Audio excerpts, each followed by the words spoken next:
To Bangladesh, where the interim government has signed a UN treaty to protect against enforced disappearances at the hands of security forces. Chief Advisor Muhammad Yunus called it a historic moment. The treaty is seen as a first step to stamping out arbitrary arrests and secret detentions. Human Rights Watch says more than 600 people went missing in Bangladesh during Prime Minister Sheikh Hasina's 15 years in power. Many were members of the opposition. Zyma Islam is a journalist with the newspaper The Daily Star in Dhaka. Zyma, thank you so much for joining us. How important is this UN treaty to stopping enforced disappearances and as a first step towards accountability? This is really a historic moment for us because for the first time, the government, any government in Bangladesh, is acknowledging that enforced disappearances happen. And the scale of this has been unprecedented during Sheikh Hasina's regime. We've had enforced disappearances for quite a while now, people getting picked up, arbitrarily detained, forcibly disappeared for a certain, length of time. But Sheikh Hasina's government really capitalized on it and consolidated this, this phenomena. There were people, very recently, 2 people got released who had been in forced custody for 8 years. Their families didn't even know that they were alive, that they were being held inside our city. People didn't know if they were, no one had any contact with them. And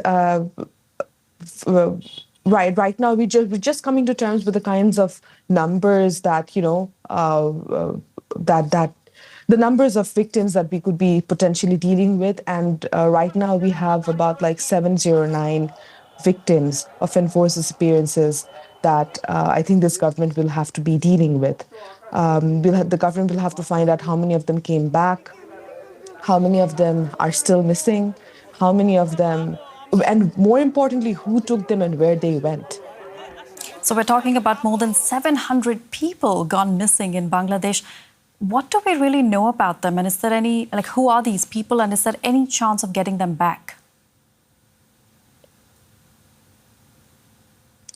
Most of these people did belong to the opposition party and or did have some links with opposition sentiments, opposition political ideologies. They didn't necessarily need to be posted in a party. One could simply have take a stance that goes against the government, and it would still be considered that you are not, that you're in the opposition, without even if you're not necessarily posted in a political party.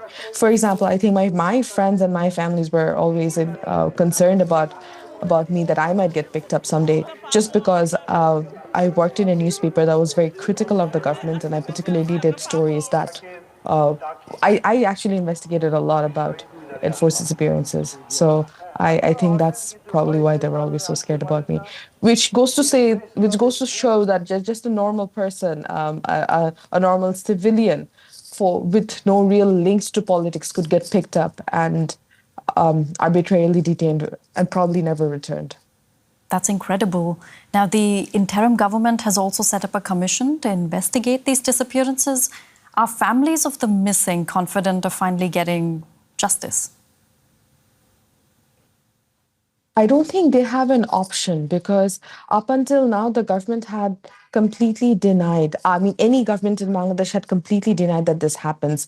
Anytime the United Nations came up with, they took this up, or they sent any correspondence demanding explanations, the government would say that we don't have enforced disappearance, that these people are all criminals who have voluntarily gone missing on their own. Whereas we journalists have been documenting for years how military forces, how the police, how paramilitary forces pick these people up in the middle of the night from their homes or places and take them off to secret detention centers within the city itself. That's Zyma Islam, journalist in Dhaka. Thank you so much for joining us.